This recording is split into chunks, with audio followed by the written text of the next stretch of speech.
All right, people, we have with us today Alpha. You don't need to know his name. You don't need to know anything more about him. We're not going to give you an introduction about this person, except to say that this person has a lot of information concerning an emerging industry globally. It's also in Jamaica. And so we want to find out from Alpha, what does he know regarding this industry? Who are the players? How is the government involved? Where is this stockpile of raw material? And why is the government so interested in going up to the cockpit country? So, without further ado, ladies and gentlemen, Alpha. Alpha, welcome.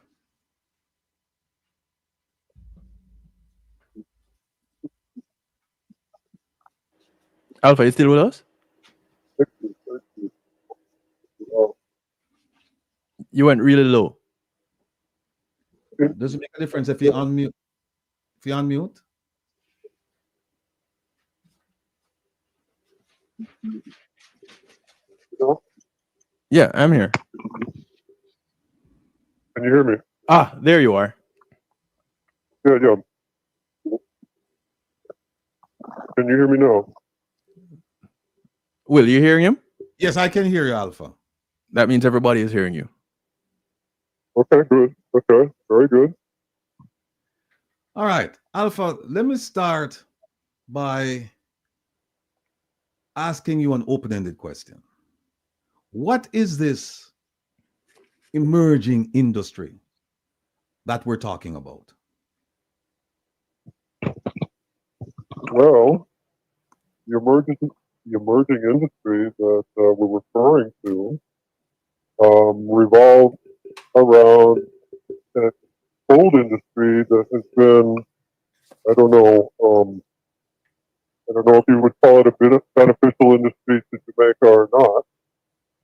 It may have benefited some. I don't know about certainly not all, but it has caused some problems, and that's the bauxite mining industry. So the bauxite mining industry has had a byproduct, very caustic, toxic byproduct that most people know as red mud. Red mud. And red mud is the byproduct, it's the tailings, it's the waste left over after bauxite is processed into aluminum. So, so this potentially new industry for Jamaica would piggyback on the back of the bauxite industry, and mainly because the bauxite industry created the red mud, and there is, even though it is a waste product, even though it is a highly toxic uh, product that is sitting on the ground in Jamaica in huge amounts already, and actually, you know, polluting the Jamaican environment to an extent that it's hard to even express. There is some potential positives to it, and that is where this new industry would potentially come in. The new industry would revolve around cleaning up the bauxite tailings, the red mud that we have sitting on the ground right now. We have it at Yorkton, we have it at Kirkvine, we have it at Hayes, we have it at Nain. So we have these large pools of bauxite tailings, these pools of red mud that are around the country Hold, in these different hold, areas. hold on, Alpha, Alpha. They're not hearing you clearly. Can you switch to can you switch to another one, Kevin? No, no, no, no, no. Because of the voice disguise, you have to really listen. You can. His words are coming across clearly. It's just because you don't. The timbre of his voice is a little bit different from what you'd normally hear. But listen, and you'll hear what he's saying. Okay. Yes. All right. Continue. Are you having a hard time understanding what I'm saying? Yes. Right. Well, let me see if there are any No. tweaks to the quality of the voice that I can do. No, there are people that are hearing. It's just a couple that don't hear clearly. A bunch of them are hearing quite fine. And I was listening in also on the stream, and the stream was coming across just fine. So I can hear you. So go ahead. Continue. Okay. Okay, so we have a lot of red mud on the ground in Jamaica. It's been a toxic blight on the country for years. And if you live in the areas of Maine or Ewerton or Kirkvine, you know what I'm talking about. But there's something else in that red mud that could be very valuable to Jamaica. It could actually usher in an entirely new industry, an industry that is a high-tech industry, an industry that would bring high-paying jobs, and an industry that would clean up this environmental disaster that Jamaica is currently living with.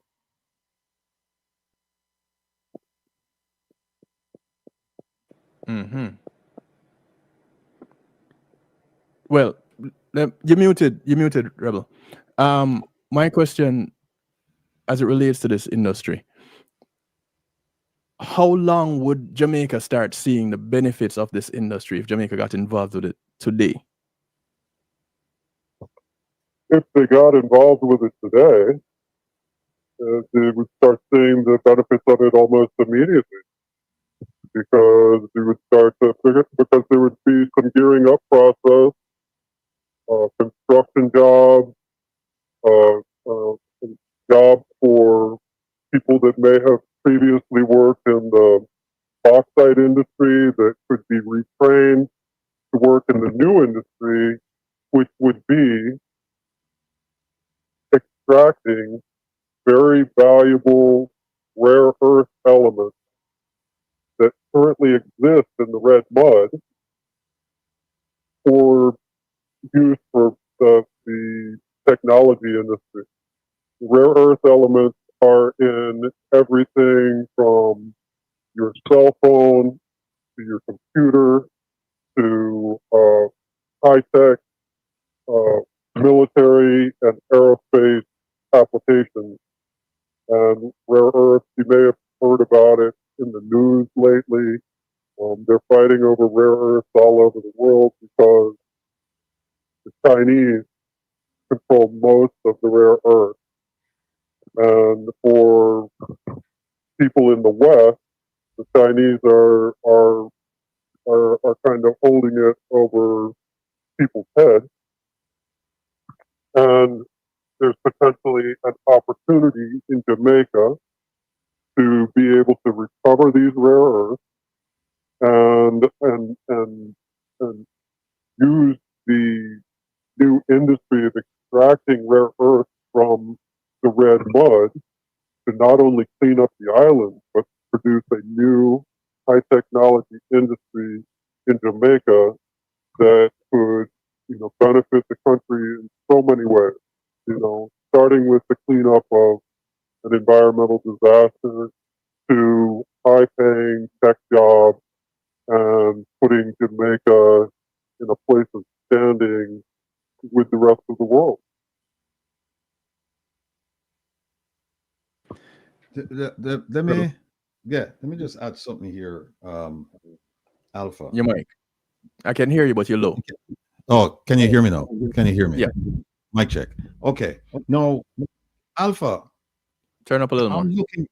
Yeah, I'm looking at some statistics here, and what I'm seeing is that since 2010, And this is how far we're going back now, people. Since 2010, they found high rare earth elements uh, at Kirkvine in Manchester. That's 2010, around 2010.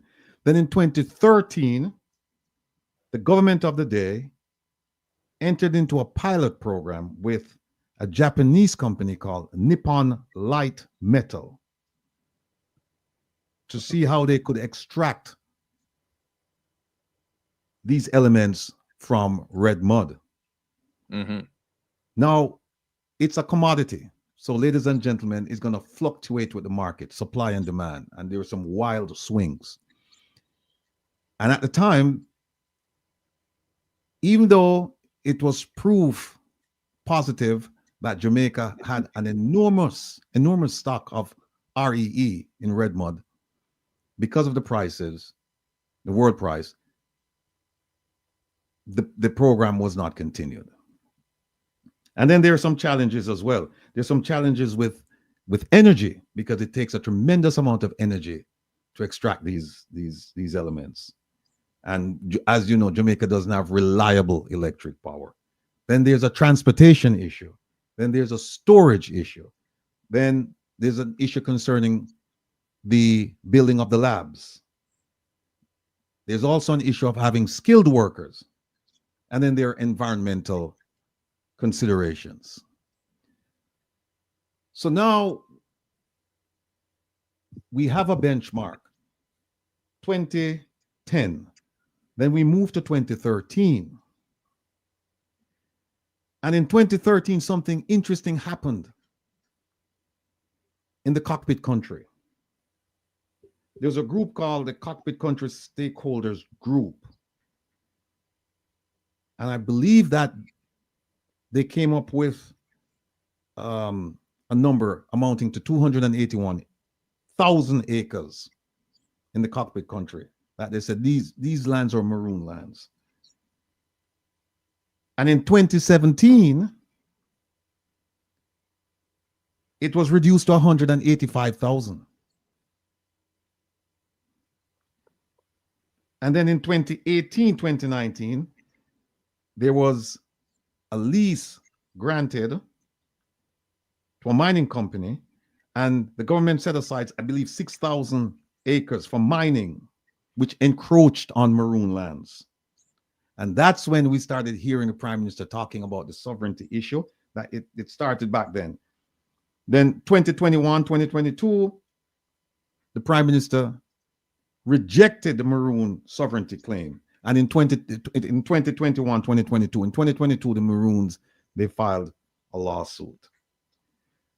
So that's the chronology. But in addition to that, what you have is a geopolitical dimension. Why do I say that? China produces 60% of REEs. Think about it. They've cornered the market. 60% of rare earth elements, they're produced by China. And China controls 85% of the processing capacity. That's what you call a monopoly. Mm. Now, keep in mind that we need these rare elements. They're used for cell phones. They're used for computers. They're used for missiles. They're used in the defense industry. And you see what's going on all over the place. They're having wars right now. War. And America is having a shortage of this. So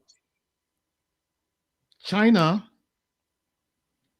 owns Alpart Aluminum Refinery. They took over in 2016.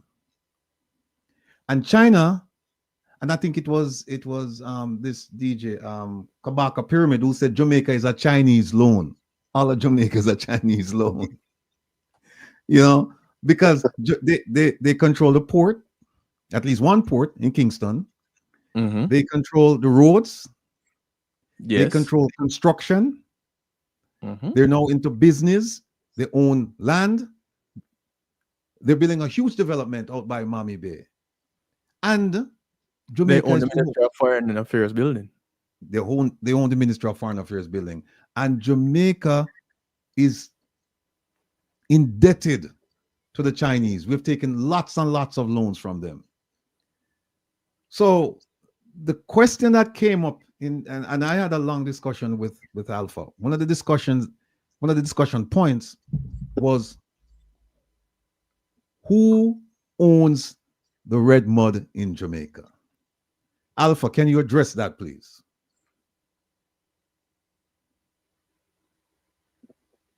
Please restate the question. I'm having a little trouble hearing you. There's been a little bit of Y- feedback. I can get most of what you're saying, but please restate the question. Sure. Who owns the red mud in Jamaica? Or better yet, I have a better question. Can you talk to us about the 36 tons of Jamaican red dirt that is sitting in Louisiana? Who controls that? And who controls the red mud in Jamaica based on contract, based on how business have been done throughout the years, with and without a contract? Okay, I can do that. So the the 35 million tons of red mud that has been produced at the alumina facility in Louisiana with Jamaican bauxite, is a company that everyone knows as Noranda. Um, that basically belongs to the Americans in Louisiana now because they transported it out. They transported the bauxite out of the country. You know, Noranda was the only company that was not processing bauxite into alumina in Jamaica. At Discovery Bay, they ship it to Louisiana and then process it there. So over the years of processing all this bauxite in Louisiana, they've had the same problem that has been here in Jamaica, in that they have accumulated a lot of this caustic mud, somewhere in the neighborhood of 35 million to 40 million tons of it sitting up there. I think, the Jamaican government and Jamaican legal system was looking into, because this was not part of the plan when the whole bauxite industry came into to, to being, as to what other materials might be there in the same ore, the same material, so there's a lot of critical materials that were there that people didn't really realize. So, like you were talking about, around 2010. So, because the bauxite ore was shipped out of Jamaica before it was processed, and then it was processed in the U.S., it's going to be, almost impossible for Jamaica to get that red mud back. So, for all intents and purposes, that red mud belongs to the company formerly Noranda, which is now known as Atlantic Aluminum. And so that's who that red mud belongs to. So, but there's another approximately 135 million tons. Let that sink in for a minute. 135 million tons of red mud are currently sitting in Jamaica. It's sitting in Newarton, it's sitting in Kirkvine, it's sitting in uh, Hayes and Clarendon, and it's sitting in Maine and St. Elizabeth. So that has been a question. You talk about the ownership. Who owns it? That's a good question because there was never any accommodations made for what might be extra in the tailings or in the ore, in the bauxite that would be valuable, and never, nothing was included in any of the contracts. So that is a problem. That is a question that has to be solved before an industry to extract the valuable components of the red mud could be established in Jamaica. Who actually owns it? Who actually owns it? And so there's been some arguments made, and so you might say that each facility, so like Kirkvine and Unearthing, it would be, in theory, UC Rusal, the Russian mining company, Windalco, that owns that red mine. And in name, it would be, Gisco Alpha, Sequan Iron and Steel, Chinese company that owns that. And in Clarendon, at Hayes, that red mud there would be 45% owned by the Jamaican government and 55% owned by Century Aluminum, which is now the managing partner of Jamalco. So, but with the question on clear ownership, who actually owns the red mud, that is something that's going to have to be really settled before Jamaica could actually benefit from an industry that extracts rare earth elements and other critical materials such as gallium and titanium and iron. There's a lot of iron in there too. And so that's a question that has to be answered and is going to be answered probably by the Jamaican government and the court. What's interesting is that in the bauxite industry, Jamaica issues mining licenses, and then there are royalties paid on alumina or the exported ore. This is based on the Mining Act of 1947.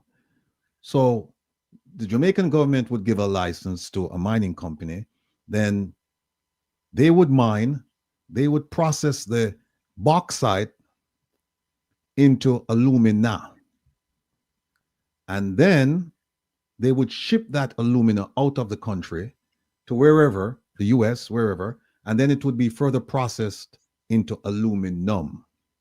So Jamaica doesn't have an aluminum plant. They can do the alumina, and that's it. But I've been told that there, even with the residue from the alumina, they have found REEs. And the question is, Jamaica didn't have the foresight. They didn't have the foresight to say, well, wait a minute, there is value in the byproduct. And therefore, we need to have something in place that even if you ship it out, we get some royalty from it. But the question is, and you said it remains to be seen whether or not the courts will intervene. The red mud lakes that they have in Jamaica, these hazardous sites, who owns them?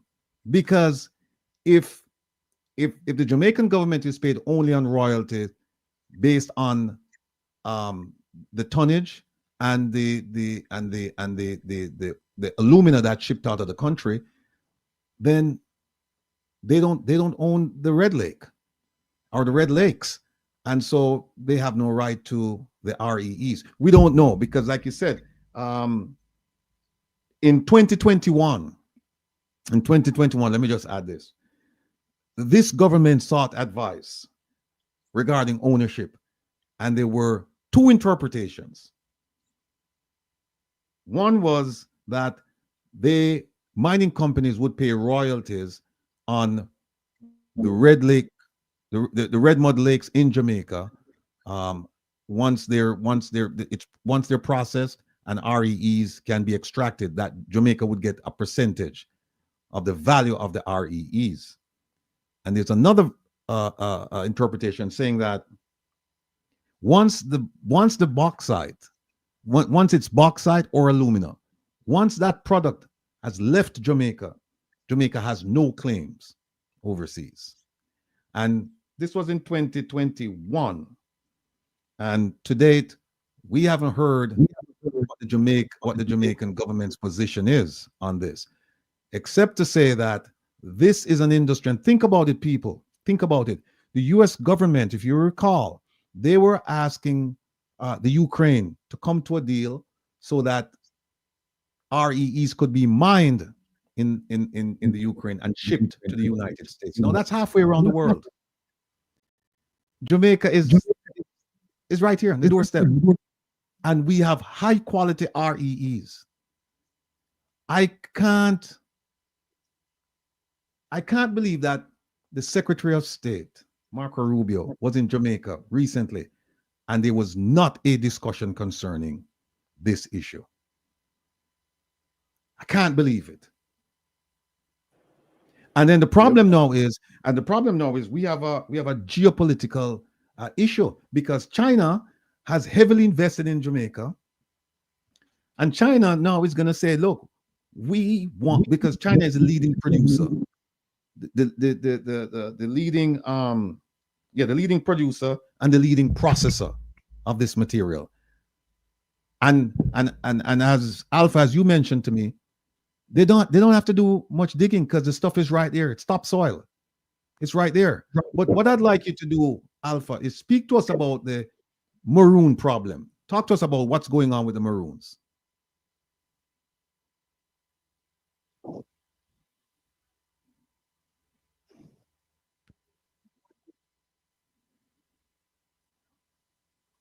Alpha, can you hear us? Excuse me, but say that one more time.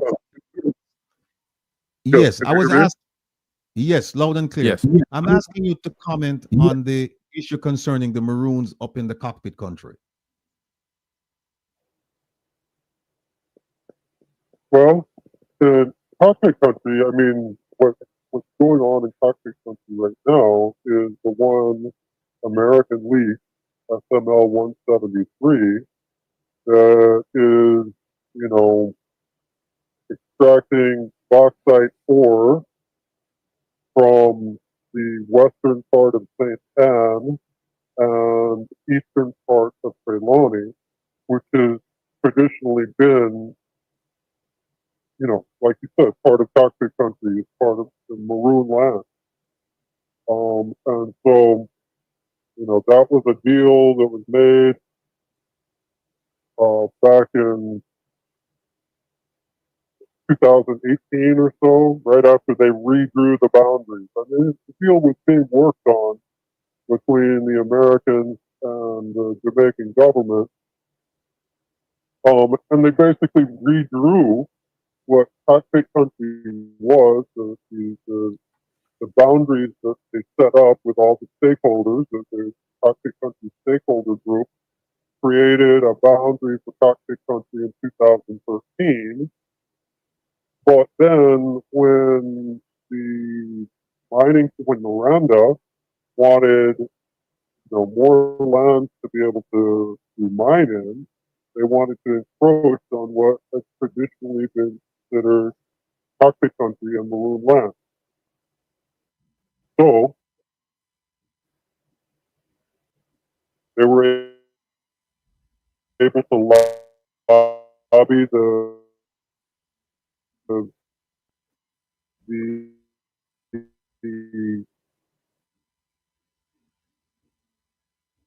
cockpit country protected area.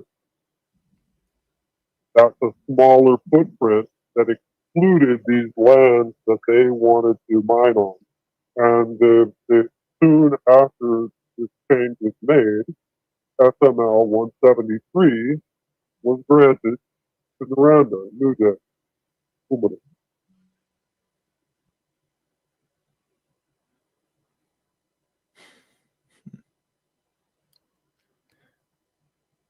Alpha, how this has been going on from, what was that date? Will 2016? Yes, it's been going on for some time. You know, it's been in the works since the 2010. Since when? 2010? It's been the 2010s. You know, I'm not. Oh, I'm in the kind of giving. teens. Yeah. Okay. Yeah. Mm-hmm. So that's what it's been going on since, with a redrawing of toxic countries. And they redrew toxic. Let's be real here. They redrew toxic countries because they wanted to make more land available to be mined. Right. And that area, the area there in western St. Anne and eastern Trelawney is rich in bauxite. But there's other areas that are rich in bauxite too. So, we'll see if there's any other redrawing, of the protected area as we go into the future. For me, looking on this, as soon as you started addressing it, what immediately played out for me is here we have China being fully invested in Jamaica in such a way that they pretty much own it. And Jamaica's geographic position and relationship with the United States causing an all out clash or the makings of one.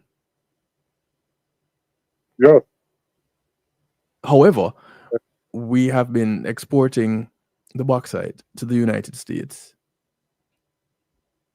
And are there operations in the United States that can be used to do this conversion of this rare earth element? there is. In Louisiana, there's a company that it's a spin-off of the bauxite industry. And one of the guys that was involved in the bauxite industry in Jamaica for a long, long time, he decided to get out of the bauxite industry and move into the recycling industry. And what he wanted to recycle was the red mud. So he's doing experiments and working on that 35 million tons of red mud in Louisiana. And he's figured out how to get the rare earth elements, which are so valuable,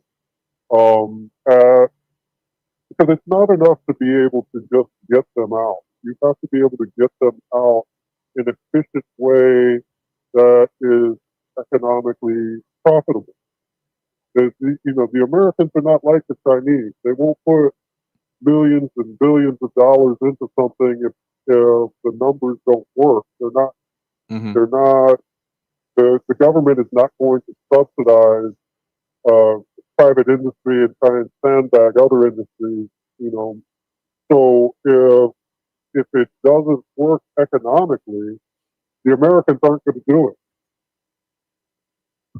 Unlike the Chinese, they could lose millions and billions of dollars, and as long as it gives them the project they're involved with gives them more geopolitical leverage over the countries they're dealing with, they don't care. They'll lose all that money.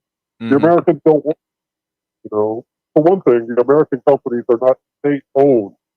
The companies in China are all owned by the Chinese Communist Party. And Right. so making money is not always the end goal there. It's geopolitical leverage. Now, it's not that the Americans are not interested in geopolitical leverage. They certainly are. But the American companies are not state-owned, and they are not going to go out there and lose a bunch of money on some project that doesn't work economically. Right. So what they've been working on in Louisiana is how to extract the rare earth elements from the red mud in an economically feasible way, something that makes money. And I think they figured it out. And it would behoove Jamaica, I would think, to because so Jamaica's been very interested in this whole red mud question as well, outside of the American industry. In fact, they started really getting interested in it before the Americans got involved, like Will was talking about. When Nippon Light Metals the Japanese company, went in on a 50-50 operation with the Jamaican government to figure out how to extract rare earth elements from red mud. They figured it out. Okay, they did. They figured it out. But the problem was their efficiency level wasn't that great.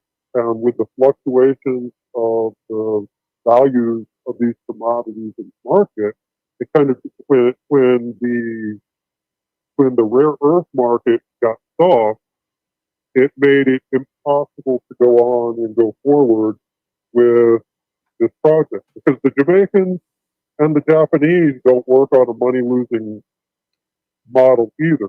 So you can't lose over fist and expect to keep going forward. So the Japanese pulled out. They left the project to the Jamaicans. The Jamaicans basically just let it sit there and haven't done much with it.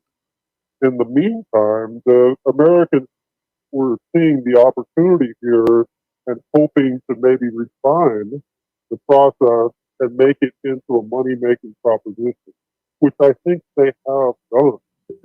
So at this point, to get an industry off the ground in Jamaica to extract rare earths and be able to capitalize on this for the Jamaican people, the Jamaican government, they're probably their best bet right now is probably to partner with the Americans who have been making this process more efficient,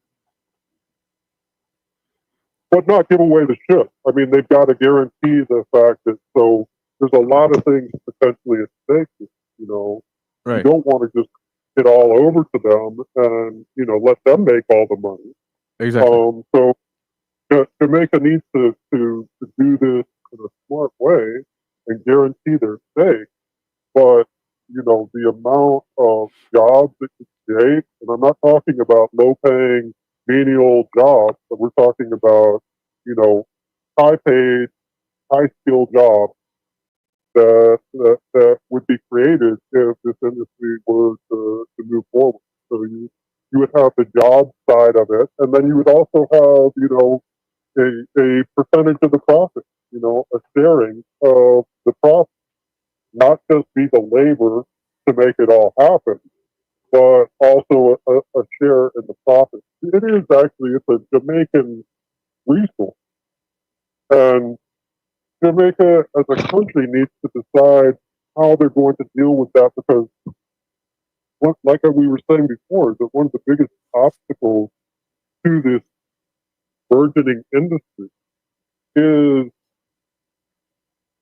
who owns the red mud. As you've seen, like with the ups and downs of the markets and stuff here lately, markets and industries hate uncertainty. And right now, it's not clear who owns all this red mud out there, and that's a big uncertainty. And it's going to come down to the Jamaican government and the Jamaican courts to figure out who owns all this red mud. And then from there, how do you structure business agreements and business deals to exploit it and clean up the island? I mean, the benefits to Jamaica beyond economics in cleaning up these red mud lakes would be huge. I mean, these red mud lakes are huge environmental disasters. So cleaning them up and being able to propel Jamaica into kind of a new age of, I'm not sure I want to use the word industrialization, but, an area of a sophisticated economy that's beyond just menial labor. It requires a high level of skill set and creates a market for these skill sets within the country. And that's something that I see the whole red mud question, the whole rare earth question could potentially create in Jamaica. And it's not something that is super far off. I mean, could happen soon. This could happen, immediately. If for whatever reason, I don't know why both the Jamaican government and the U.S. government, considering all that's going on in the world right now, are not talking more seriously about this. It seems to be off of everybody's radar. Well, that could be by design. Um, China China, certainly well, got all that. well, if China has pretty much monopolized on the market, and the US is kind of inching in, then the quieter they remain as they get in with their resource, the better off they are. Because China doesn't, who already is capitalizing on it, doesn't get to step in and possibly buy them out. True, China, but yeah. I don't. That's exactly what's going on right now. I think that it's basically atrophy at this point. The Jamaicans, because of all the things that are going on, the elections, all the things that are going on, they're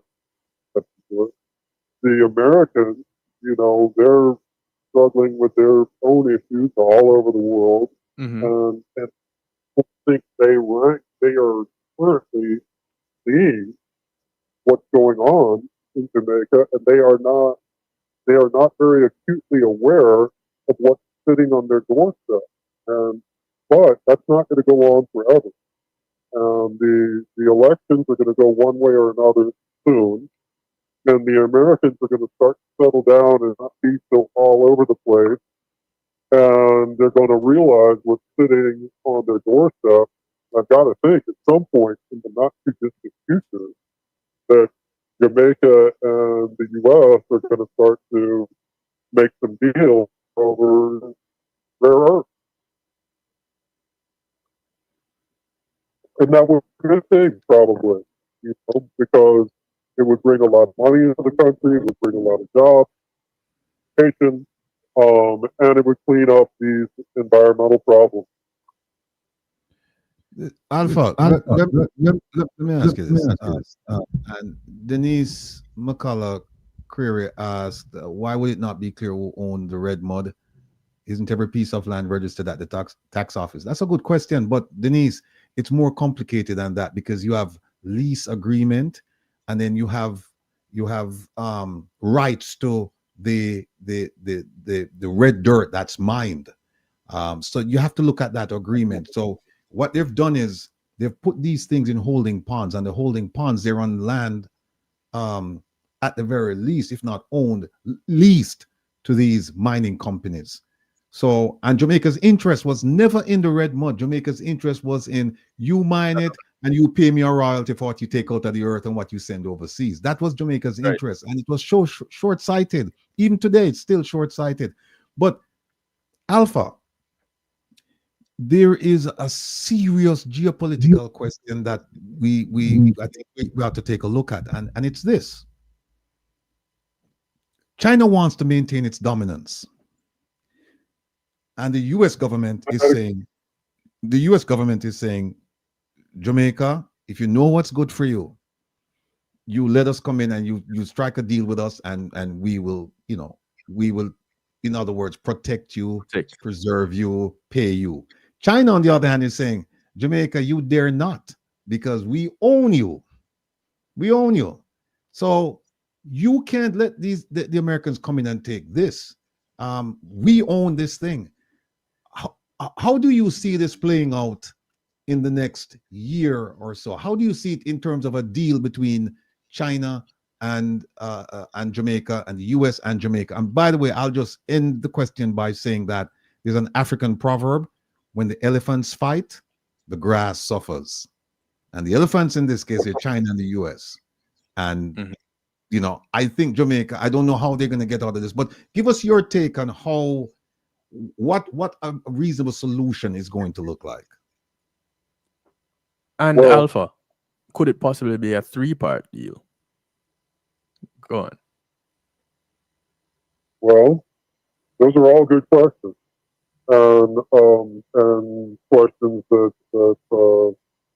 need to be answered. How that all ends up playing out, I'm not sure. Um, but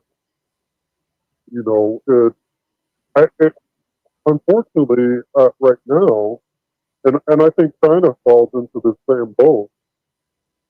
Nobody is paying a lot of attention to these questions as of yet. You and I are. We're kind of ahead of the curve on this, But as far as the American government really looking at it, as far as the Jamaican government really looking at it, as far as even China really looking at it, I don't think any of them are, because they're so caught up in all the other things that they're doing. But kind of to me, it's a huge, a potentially huge asset that has come as a result of the bauxite mining business that's happened over the last 50 or 60 years in Jamaica. And it would be a shame if it just continues to sit there on the ground, leaching into the soil, leaching into the water, being breathed in by, everyone who lives around it. It's coating their food, it's going into their lungs. And, the longer it sits there, the more damage that it does. And the fact that it is such a valuable resource and nobody is doing anything about it, nobody's really recognizing it. I mean, there's a couple of people, the Jamaican Bauxite Institute kind of realizes in the back of their minds that this is something serious that we need to figure out, but they haven't really taken it to the next level. Bobby Stewart, who, the Stewart empire, hotel empire, he's gotten involved in the whole mining business and everything, and he's starting to realize the value of it. And he's been talking to the Jamaican Bauxite Institute, and they've been kind of batting it around, but there hasn't been any real serious attention paid to this, yet. And it's something that's sitting there. It's a valuable commodity, and the development and the exploitation of this commodity could really boost the Jamaican economy, not just in the export value, but in the value of all of the high-tech skills that would be necessary to be trained in and elevate the work market in Jamaica and turn it, into something, a higher tech industry than it's ever been in the past. Have an industry, a serious industry in Jamaica that could, benefit not only the governments and the big shots in the mining companies, but provide a theater, so to speak, of work and economy that could go on for decades. Because if Jamaica develops an industry that becomes expert at extracting these materials and really refining them into usable products instead of sending them off to China to be refined into usable products, Jamaica could be attracting business from all over the world. There's just around the Caribbean and Central and South America, there are other bauxite operations going on around, and they have the same problems sitting there with red mud. One of the things that has made the Jamaican market so valuable that they haven't taken advantage of yet is that in the Jamaican red mud, in the Jamaican bauxite residue, is a much higher level of rare earth than in other areas. In fact, it's 2,500 times as much. Mm-hmm. So the red mud in Jamaica is more valuable than red mud in other areas. But that's not to say that Jamaica couldn't help in the processing of red mud from other areas around the Caribbean and Latin America. and it You can put take in a whole new place. you know what, Alpha? I was just about to mention that point to say that Jamaica could be a hub for processing REEs out of red mud, uh, and that would Yep. be great. But let me just That's say one thing. I know Kevin wants to ask a question, but let me just and I want to thank you, Alpha, for sharing a lot of the material with me.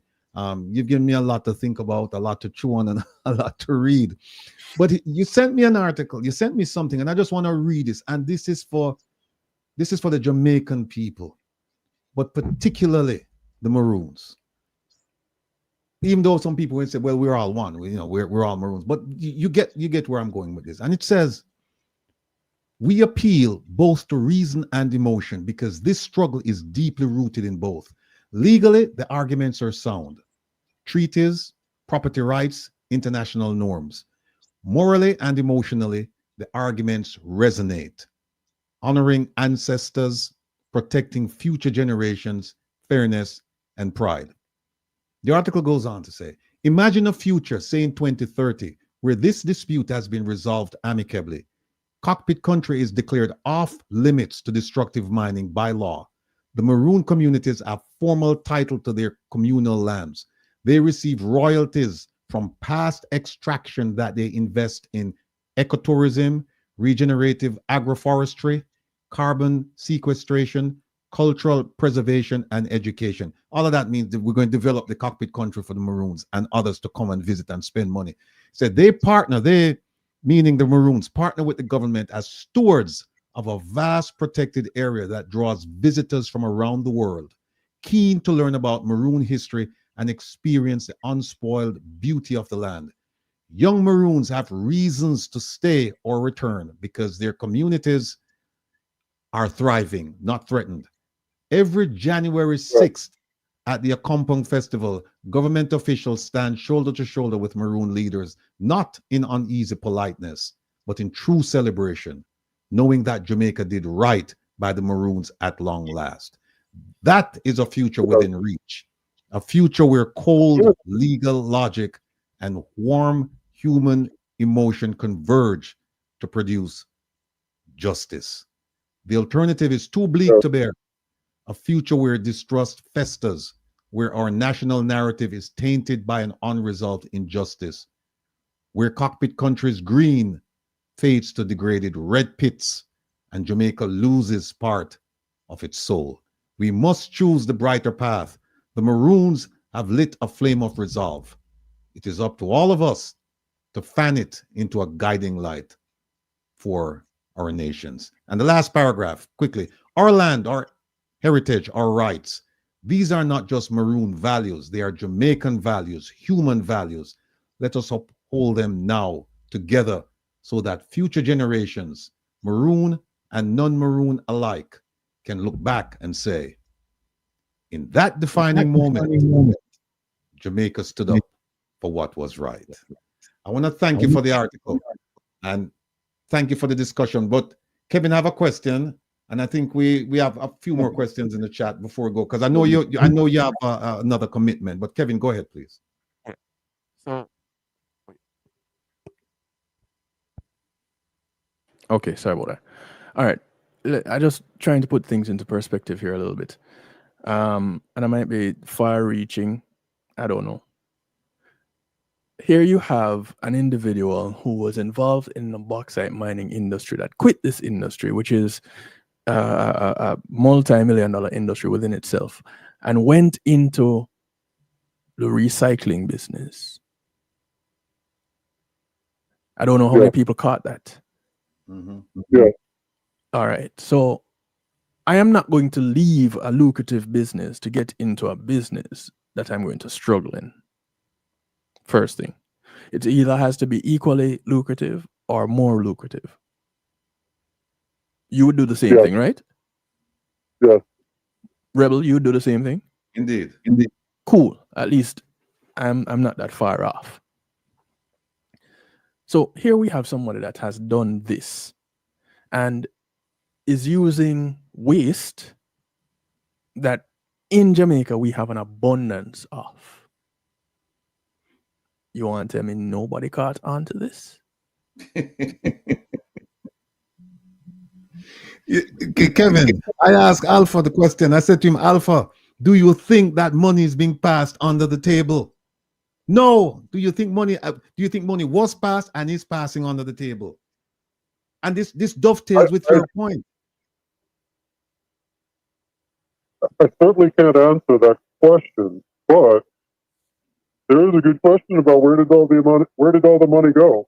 But but back to this man who's seeing the opportunity in recycling, and I think that Kevin made a very astute observation there. Why would he go into a business that was less lucrative than the one he was already in? And so he realizes the potential in the red mud, and he realizes, the kind of the green kudos he would get. He's going to get recognized as like a pioneer of the green revolution if he can clean up some of these toxic sites and provide these, very valuable minerals at the same time. And so, so yeah, and you would think more people would start to pick up on that, but apparently it's either I don't even know what to say about it. Either people aren't paying attention, they don't care, they're too caught up in other things. I don't know what it is, but I think sooner or later this thing is coming in Jamaica, and it's an opportunity for Jamaica to control their future. And one of the things that Will said too, and it's essentially a complication to this is so all this material that's been pulled out of toxic countries, the old traditional boundaries of toxic countries, the Maroons have a stake in that too. Are they owed royalties? Are they going to be compensated for their stake in this going into the future, or is this all just being compensated by the Jamaican government so they can benefit from it? And the stewards of the land get nothing. I don't know. Let me also ask this about what would be the, I don't know if you have this information, the cost that it takes to refine the red mud and the value of it after refinement per ton. Use large numbers Okay. so you have you get a figure. I don't know. That's not the easiest question, but I will tell you this.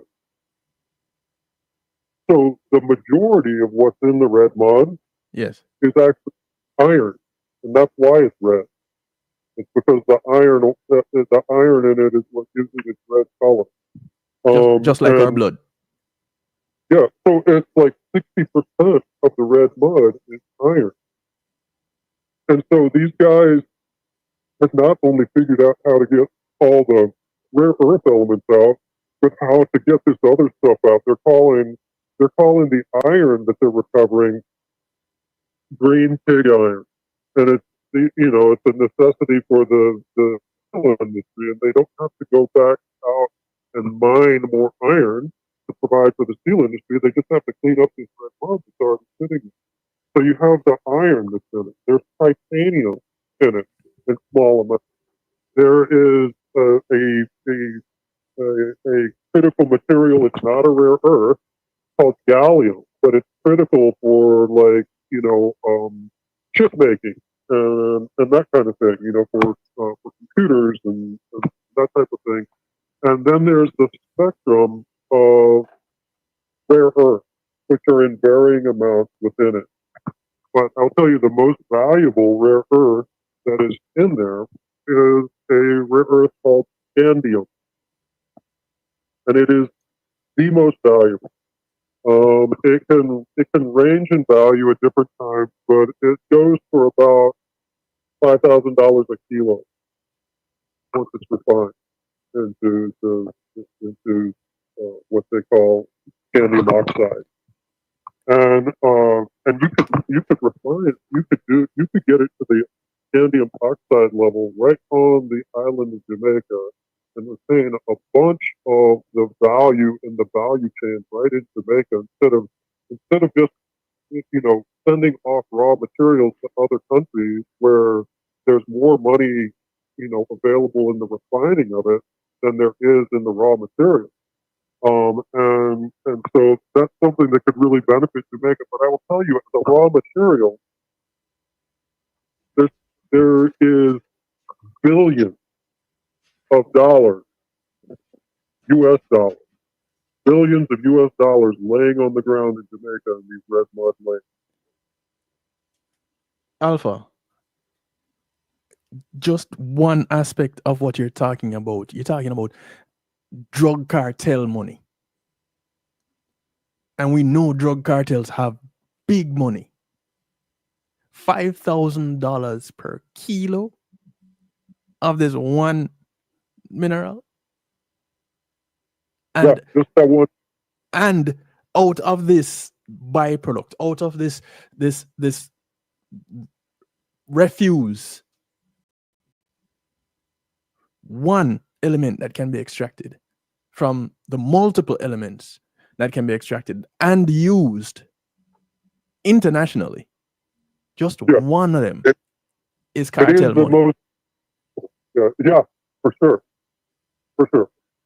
There's billions of dollars laying on the ground in Jamaica that nobody's doing anything about. Think about that. No, I wouldn't say nobody's doing anything about it. I would probably say we don't know what is being done about it. Well, that may be true, but I don't think so. People have thought about it. Obviously, they went through this pilot project with Nippon Light Metals, and the Jamaican Bauxite Institute is aware of the potential there, but nobody seems to be doing anything about it. Seem is the important word in that statement. Nobody seems to be doing anything about it. True. But if they were, they would start to lead back in the international community, because they would have to be communicating with these different companies that do specialize in trying to extract that. And so far, I am not seeing those tracks. So I think it's something that Jamaica's kind of had in the back of their mind, that they know is valuable. They like to do something about, but just have not done much with. For whatever reason it is, I don't know, but they just haven't done much with it. So here's how my conspiracy theorist mind works. We don't see anything being done about it because there are other things that are in play, like trying to change the constitution so that the person who is in power gets to stay in power for a longer period of time and has more of a say while in power and after leaving such a position. By way of such, creating for themselves a small area where they can peel off a little thing. So there's a little bit of a kickback that comes to them as in setting up such an arrangement that could benefit everybody. That's how my conspiracy theorist mind works. I would think that is very possible. And you would know more about the internal workings there than I would, but I do know about this particular industry and the what's available there. It's been amazing to me that the Americans haven't paid more attention to it either. I mean, outside of a couple of select companies, but why hasn't the American government been interested in kind of paving the way for these private companies to come in and secure these materials that they consider so important. Make a deal with the Jamaicans. Why are they not doing this? So I don't know. And maybe it's just coming. It's been a lot of chaos since the government has changed in the U.S. and we're coming up on elections in Jamaica, and that always causes chaos as well. And so maybe as some of this stuff starts to settle out, they'll figure out what to do about the red mud that is like, it's practically, the red mud lakes are practically like, you could think of them as gold lakes. They may be an environmental disaster right now, but if you employ some of these zero waste technologies that they extract the iron, they extract the titanium, they extract the gallium, all the rare earths, and make those marketable products. And in the end, the only thing that's left over is construction aggregates. So it's a zero waste technology, and all of this nastiness that's been, created over the last 60 years in the bauxite industry could disappear and create a new industry in Jamaica and create opportunities for so many people in so many ways. It's amazing that we're the ones sitting here talking about it. You know what I mean? Yeah, quite so. I'm blown away by the information that you brought to us. Let me say that first off or last off, and I just this should also put a spin on how Jamaicans look towards these upcoming elections, and should influence some of the questions that they ask of sitting members of parliament and those vying to get positions. Well, And one thing I yes, would say about this, the my conspiracy theory mind, hmm I would think that there is a group that does not want to see something like this happen, and that's the Chinese. And if I had to guess, they're going to be pouring a lot of dark money into the election to make sure that the people that they like in Jamaica get elected again. And so there is potentially some of this conspiracy theory stuff out there that's real. It's not just black helicopters and people imagining things, but it's geopolitics on a global scale, and little Jamaica finds itself right in the middle of it. And you watch what happens and see who's spending the money and see who's getting the contracts and see who's getting the benefits. And, that's a lot of who's controlling the direction.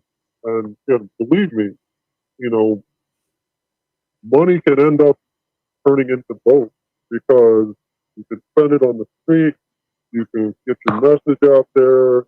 And so the guys with all the money usually win the elections, right? right. This is, ooh, I don't know. I don't know which one is worse. My conspiracy theories, mine or yours. and we haven't even factored in the part of Europe in the midst of all of this. We just looked at China and the US. But let me ask you this. China, you said, has been doing this refining process for a while now. So this is what enabled them to corner this market. Them having a full control of what is happening in Jamaica like that, and with since owning Alpart and all, that makes sure to solidify their monopoly. Yeah. Well, and let's make this very clear. So China is not interested in extracting rare earth from red mud because they find them more directly in their country. They have the supply. They don't need to be recycling to try and recover that like the Americans need to do, like Jamaicans need to do. So if anything, what they want to do is just keep it out of the hands of the Americans so they could tie it up. So why did they buy Alpart and then just shut it all down? It's just sitting over there. They own all the red mud. They own the facility 100%. It's not a shared opportunity with the Jamaican government like some of the other companies are. It's all 100% Chinese owned, and they're doing nothing with it. They promised to make the largest investment in the history of Jamaica in an industrial park. They were going to get the alumina operation going on. They were going to clean up the red mud. They were going to do all this stuff. And then in 2019, they just shut it all down and just been sitting on it. Mm. Hmm. Maybe not to do anything with it. Maybe they can lose money. They don't care about doing something with it themselves, but it has value to them just in keeping it out of the hands of the Americans. They don't want the Americans to have access through a deal with the Jamaicans on utilizing that red mud, which means it sits there, continues to sit there as an environmental blight. Jamaica's not benefiting from it. The Americans aren't benefiting from it. The only people that are benefiting are the Chinese. Right. And if people are wondering what sense that makes, it's just what you said. In the music industry, you'll have labels that will have an artist or see an artist that is making headway, and what they do is sign them and shelf them because it is their growth is threatening another artist that they may have.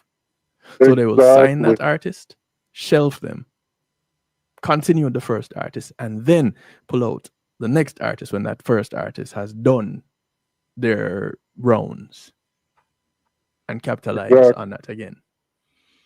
Exactly. Alpha, let me ask you. Somebody was where is it? Somebody just asked a question saying that this issue of rare earth was raised years ago by a parliamentarian by the name of Philip Palwell. But I think the point to be made is that he may have raised it. Many people may have raised it, but the question is, what did they do with it? They did not follow up with it. Mm-hmm. The question I have to ask you is, repeat that question to me because I'm having a hard time hearing Will. Can you hear me? Can you hear me? Can you hear me? Wait. Whoever's talking right now, I'm having a hard time hearing. How about now? Can you hear him now? Can you hear me now? Alpha, can you hear me? I can't hear. Okay. All right. Ask a question, and then I'll yeah. Because I want. How is it possible? First of all, how many tons of Jamaican bauxite is sitting in Louisiana, and how is it possible that somebody was able to ship this out of Jamaica without? And did the authorities did they know about it? Was there an agreement for them to do this, or was this done surreptitiously? So it's basically how many tons sitting in Louisiana and how it got out without people knowing about it from Jamaica. The reason that happened was because so the New Day Alumina and Aranda Bauxite were partners on this deal, but they never refined bauxite into here on the island. They always, for the last 50 years, it's always the raw bauxite gets shipped out at Discovery Bay and gets shipped to Gramercy, Louisiana, and processed there.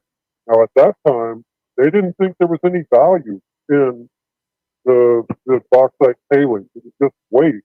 In fact, it was an environmental disaster. And it's the same thing in Louisiana. You know, it's an environmental disaster sitting there as well. So over the years, all this bauxite was shipped to Louisiana, and they processed it into alumina and created these big lakes of red mud, just like has happened in Jamaica. But at the time, nobody realized that it had any value to it. In fact, if anything, it was a liability because they didn't believe anything could be done with it. But that's how it got out, and now that's why it's sitting over there at 35 million tons.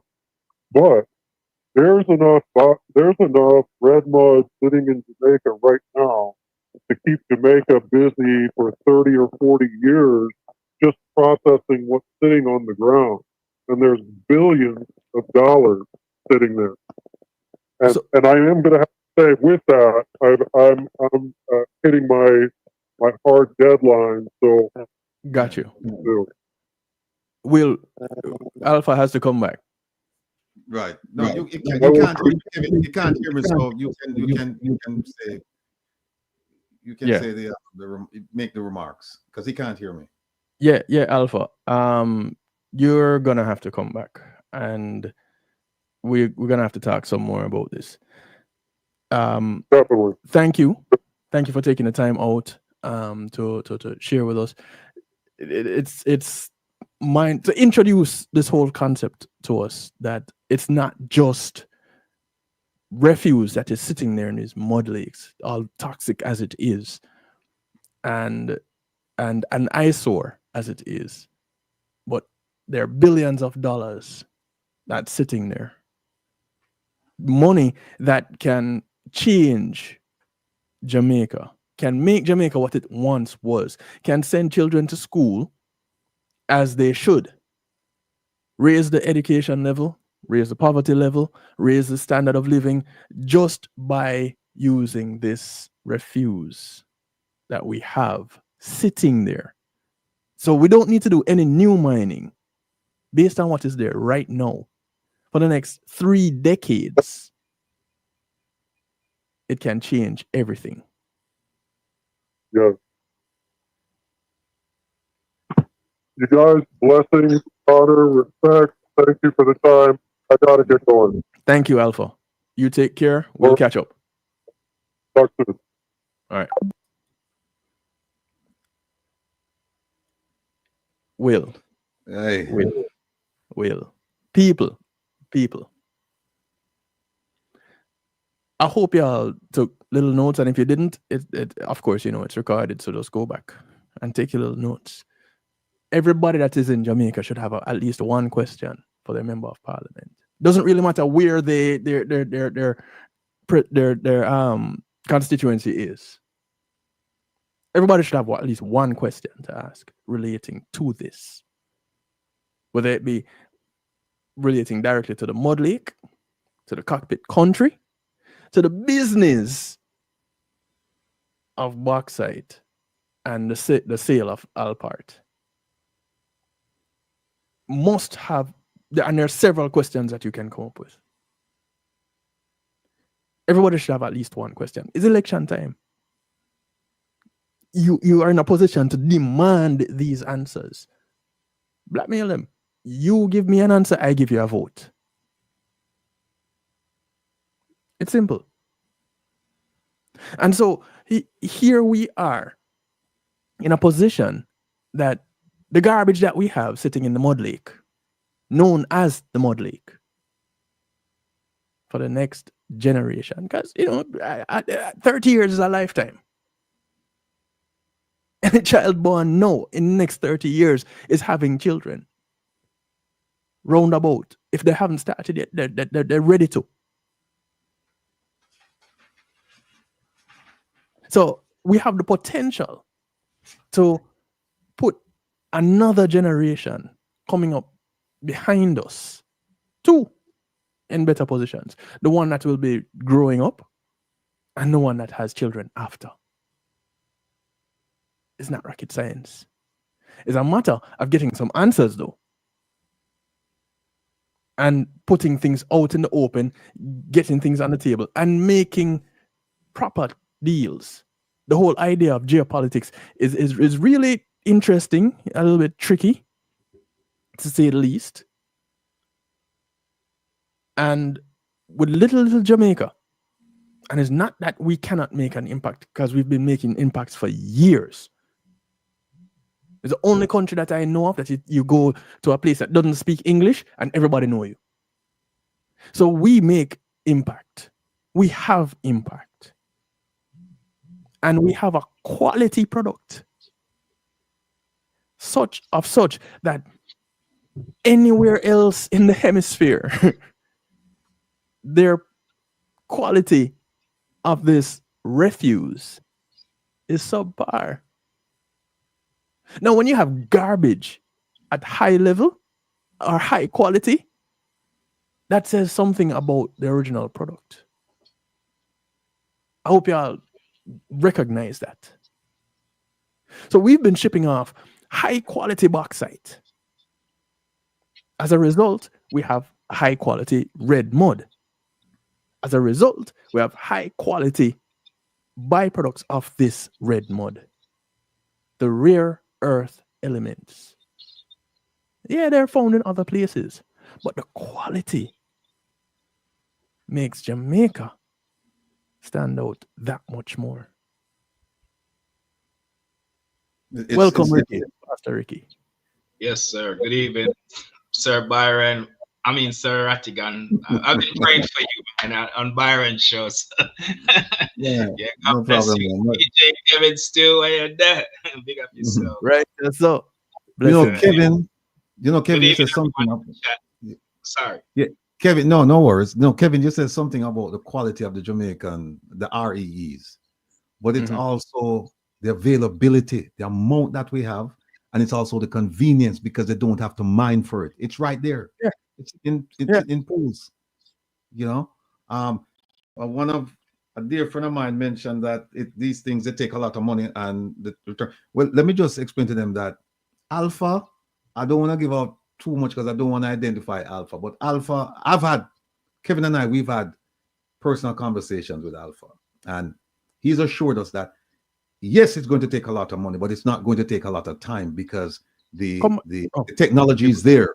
The technology is there. Going back to when the Japanese were in Jamaica, back in I forget the date. The Japanese did their thing back in 2013, and he said going back to that and the technology right now, it won't take long to gin up the industry. It'll take a lot of money, but we can cut a deal. But the problem is, how do we cut a deal with these two elephants?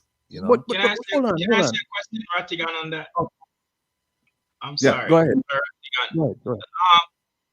I'm kind of wondering because if China is there unearthing, the soil, which the wealth of Jamaica, we all know from long time is in the soil. The US have spy satellites in the air, and the US have technology listening devices and they have drone technology. With a president like Trump, who claim him want Canada because of the minerals, and him want Greenland because of the minerals.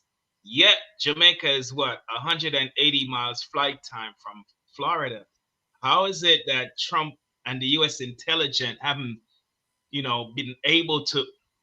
Well, we might not know. Maybe there's conversation behind the scene. But Sir Rattigan, as a former FBI special agent, do you think that Trump, the prime minister, is caught in the crosshairs with this red earth and the minerals in the soil? Because a lot of it is used for military weaponry as well. So what is your opinion on that? And then one of the things that we didn't talk to Alpha about is the fact that the US is now going to mine in the ocean, on the ocean floor for this thing, because China has controlled this market. And so the US is looking everywhere, but everywhere it's looking is being blocked by China, by Chinese businesses, by Chinese conglomerates, by the Chinese government, because they own most of this stuff. And so the US government, just last week, Kevin, I had it up, but I can't find it now. I just saw where it's in the rare elements tab. Oh, where is it? That's right it? here. That rare elements tab, yeah. Oh, hold on, let me see something. That's the first one. Okay, here it is. This is it. There it is. United States thought China would veto their exports of rare earth, but they have a plan B, the Pacific floor. And now they're saying we're going to mine in the Pacific Ocean. And now we're having all kinds of problems. And guess what? Jamaica is right in the center of it again. Because what is it? That International Seabed Authority is based in Jamaica, right? And now they're saying the US is violating international laws by going out there and mining in the Pacific. There's a whole host of problems associated with this right now as we speak.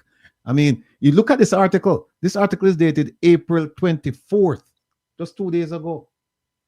And the US, and let me go back and look and see. Where is it? There's one, Kevin, I don't see it here, but there's one from the State Department. There's a release from the State Department that says they are going to do this. They're going to do it, but we'll get to that. Let me move that. So there's a huge problem with this. Now, I want to big up Fireman, because Fireman said he raised this on his program when Secretary of State Marco Rubio was in Jamaica. He said, could this be one of the topics that they're going to discuss? And he discussed it at length with Ambassador Curtis Ward.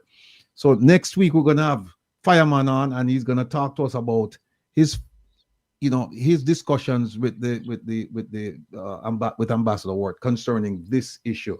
So Fireman, big up yourself. Hope to see you next week.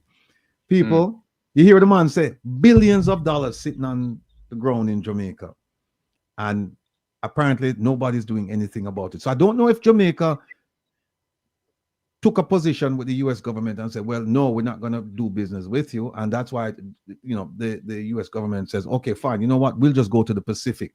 But here's the thing. To go to the Pacific, it requires a tremendous amount of effort, money, time, manpower, equipment, the whole thing. Whereas in Jamaica, they can just walk right to the pond. Go on to the Kevin. May I get a call from? Yeah. All right. So, all right, folks. We have the Fireman, the man who not afraid to talk truth to whoever the guy is. He's on the line here. He's been watching the program. Fireman, welcome to Come Reason with Rattigan. Oh, big up Good. no, it's Reason with Rattigan. Oh, sorry, Reason with Rattigan. Sorry. Yeah. Well, all right, man. We'll go. Talk to it. No. No. Hold on. Conrad, call me. Call my phone. Call Kevin. I'll send it to you. Call me. Because this here would the rebel now go really work. Yeah, I'm kind of low on Sir Ratty phone. Yeah, but we have to look at all sides of this, and the militarization, the construction, the electronics, all of these things come into play when we're looking at the red mud. And I tell you no lie, before this past week, when I started looking at some of these articles and as we put them together for today's broadcast, and think, before this time, I was this old when I learned that here is this valuable thing. And I was today years old when I learned of all the things that we can get from it. Now, if this was known for so long, and a little guy can call from a little place and say, hey, people, this is what has been going on. And Larkland, you have you ask a valid question. What would be Alpha's reason for coming out and sharing this information? Well, a part of it would be, considering that this is the platform that he's coming out on, that is things to know. It's things that we, the people, should be told. Conrad O'Brien, the fireman himself, welcome back to Reason with Rattigan. How are you, Kevin? My good, brethren. How are you? Yeah, man. Yeah, man. I'm fine, thanks. And heal everybody on this very August platform here. Wow. Uh, maybe somebody need to mute us. I'm hearing thing coming back at me in a big way. Yeah, Pastor Ricky, go ahead and mute your side for me, please. Oh, okay. Yes. Yeah, man. Yeah, go All ahead, right, we're Connor. there. Yeah, man. Good. So as I was saying, bless up everybody. Still having the issue. I was saying heal up everybody on the platform. And indeed, it's a glorious day right here in Jamaica land we love, one of the most picturesque places on earth, and we give thanks for that. So we are blessed with so much. And it's a very interesting discussion.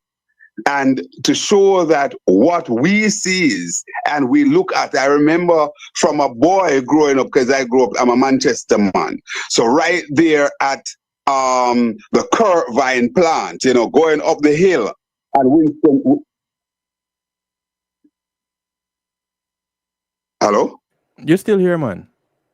Yes, going up the hill on the Winston Jones Highway, going into Mandeville, right on the right hand side, going into the town of Mandeville. Just before you reach the top of the New Green roundabout there is what we call the mud lake. You see there, and you see the red, what is described as the red mud there. Yes. And it is interesting to know that is so valuable. And indeed, as we are hearing now, we have billions of dollars possibly lying there. And, I tell you something, and pardon me, listeners and viewers, to really kind of, sort of pat myself on the shoulder, so to speak, because, and I don't know, sometimes it's a kind of intuition that come from the Almighty himself. Because without this being a part of the discussion, I raised it, I think it was about the 31st of March or somewhere thereabout. It was when Rubio, Secretary of State Rubio, was coming to Jamaica, and I had Ambassador Ward on my program. And, I said that, listen, it is clear that we are not going to get everything out of the discussion, because there are some closed door discussion that will take place. And I asked the question, could it be some interest to do with the red mud and indeed the rare minerals that are here in Jamaica? Because, and that was basically driven by discussion that was taking place elsewhere, in what's his name country there, that Trump and Vance embarrassed and set, right, down in, oh gosh, remind me of a country, no man, please. Right, there's some discussion that was taking place down there, and the whole business of the rare earth mineral and indeed the red mud. So this is a discussion that I've opened, but I want to just basically take a lot of Jamaicans' mind back to a time under the previous PNP administration. Philip Paulwell put this on the agenda. As to the benefit of the red mud. He probably did, and indeed the rare earth. I don't know whether or not it was that they did not did sufficient study or understand it sufficiently, but he did say to Jamaica the benefit that could derive from this. But it's very interesting, as Kevin has been saying, that we are on the cusp of an election, and just maybe this can form a part of the manifesto of one or both political party going forward as to how they will drill down into this and not allow it to just be taken away from us, but ensure that Jamaica will get the real benefit. We have seen the decimation of arable agricultural land that has been mined out and so on, and all that's left there are pits that if your children or child or even adult is walking along some of these terrain and made a bad slip. That's it. You wouldn't even hear about them because these holes are so deep. Yeah, man. Because the reclamation that the Bauxite company should do, it has not been done. So it's a glorious day, Mr. Wilford Rattigan and Kevin, for, and I think we really owe a debt of gratitude to the Reason with Rattigan platform and Reggae Global, because indeed you have put something front and center to your listeners and viewers, and I'm hoping that people within officialdom in Jamaica listen to this. As I said to you, Ratty, I'll be cutting the interview that I did with Ambassador Ward. It was an extensive discussion that I got into, but I certainly raised the argument at that time because, of course, you know that it was said that they came in to deal with the Cuban doctors and so on, or Cuban medical professionals. To date, we have not heard anything substantial from that. What we know for sure is that some of those Cubans are back home, and we have not heard of the replacement of those medical professionals. So the system that was already limping along, it is further limping along now. But I don't want to move outside of that thing. I just want to keep it right there, as it were. And I figured, Ratty, that I would call you this afternoon just to open the discussion, but I'll be very, very happy and be interested to even get some further and better particular from MP Philip Paulwell, who served as mining minister, and I think he still speaks on that portfolio.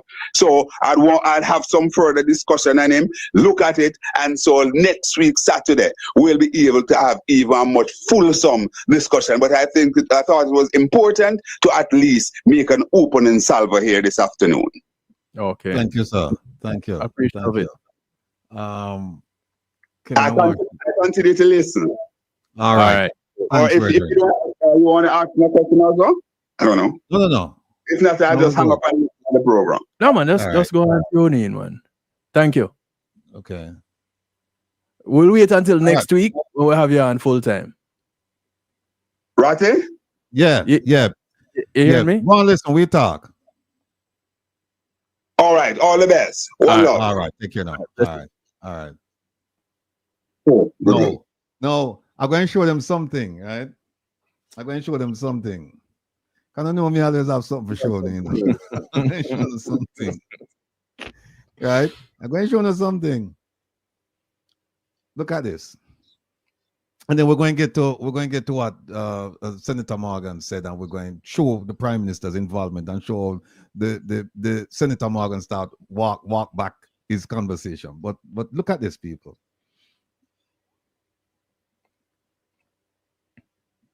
You know what this is? Let me bring it up a bit. All right. Look right there. See that? Revisit rare earth opportunities. When somebody says revisit, it means that they visited it already. And they're going to revisit. It said revisit rare earth opportunities as the global economy evolves, factoring in digitization and with the goal of recycling and sustainability in mind. Holy big word. Sound just like Senator Marlon Morgan. And by the way, this document I shown, you know, him take credit to them that him edited, right? Him say, and by the way, the regular Jamaican they're not gonna read this. Have them read this, they must say, why am I go through all of this? Why not just tell away what I want, right? Him say, as the global economy involves factoring in digitization and with the goal of recycling and sustainability in mind, the JLP will establish. You listen to this. The JLP will establish research and development partnerships with a view to identifying how Jamaica can benefit from the inclusion of rare earth elements in all types of modern electronics and green technologies. Ladies and gentlemen, boys and girls, that's a product of Senator Marlon Morgan. He said he edited it, but I'm going to show you something else. Take a look at this. Rebel, you didn't say edit what? Yeah, look at this, people. Look at the date. Hey, see, there no people. Rebel, you forget your sound effects. I'm gonna drop one. Oh, for you. sorry.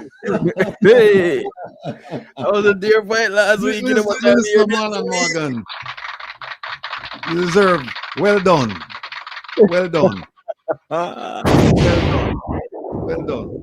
2020. hey, 2020. But just in case you thought that, well, that was 2020, let me show you something else. Hold on there. 29. Hold on a second. Hold on a second. Stay with me, people. Me live for this, people. I don't know what that, me live for them things on.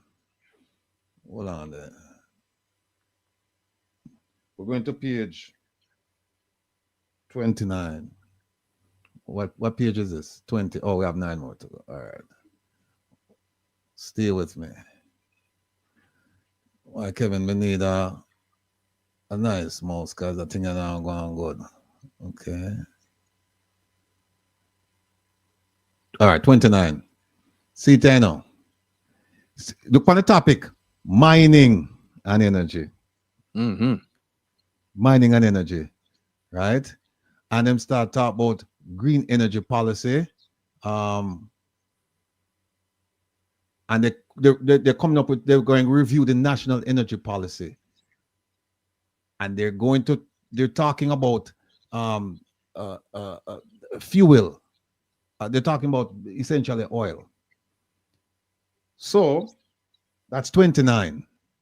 And I'm going to talk about how they're going to do all of this, the renewable sources, energy efficiency. And where are we now? 31. This is page 31. Yeah.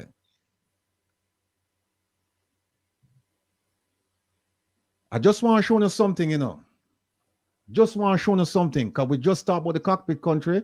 I'm going to highlight this for now. I'm going to highlight this. Look at this. Big it up. See that? Make the cockpit country a no mining zone. See that? When was this said? 2016. CETA people.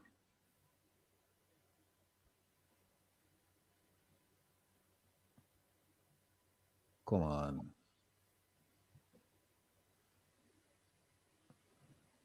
All right. Well, the 2016 part. See the people. 2016, them tell the Maroons, we are going to cockpit country, no worry about it. Cockpit country safe. They mine it out. They talk about mining from 2016. Then them come to 2020 and say we're going to form partnerships and we're going to get rare earth. It's 2025 now. Them late. But it's not like they have to do any more mining. No. And then think about this. Think about this. And I mean, again, people, I'm not political. I have never voted. I've never been enumerated.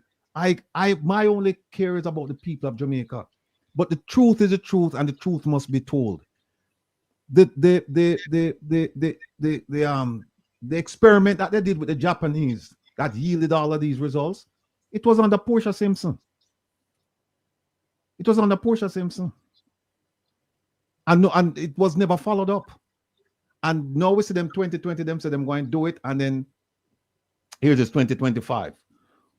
But let me move this. Because we have a lot of things to talk about the people. Talk to the people, but try what I want now.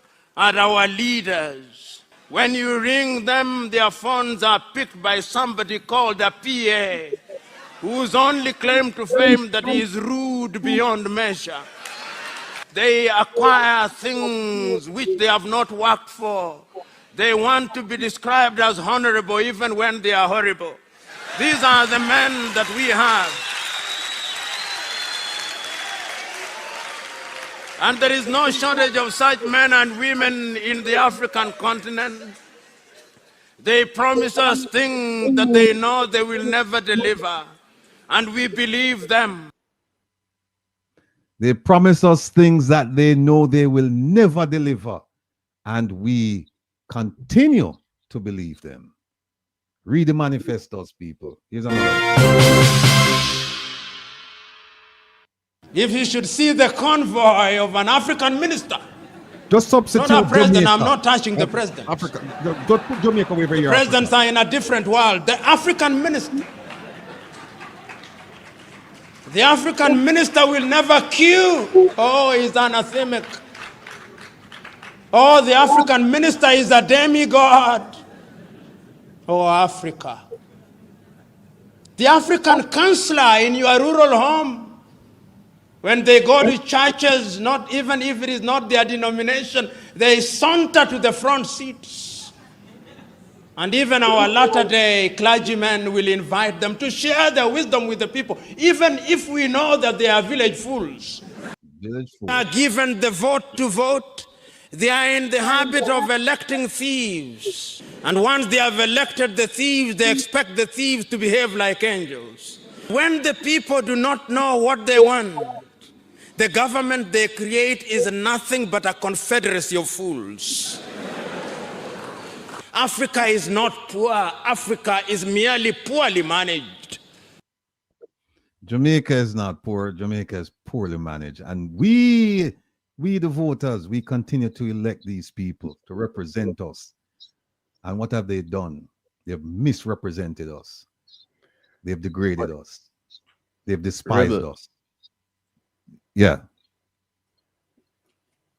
But the fireman just called me a while ago and said, listen, something you want to remember, with all this energy talk and thing. What Paul was talking about was back with Porsche and everything fell through when the election was lost. Mm-hmm. So they have brought it up then. But also, and he gave me numbers, it was 24 US cents per kilowatt hour to produce electricity. Right. Now it's 44 to 54 cents per kilowatt hour. Wow. Make that sink in.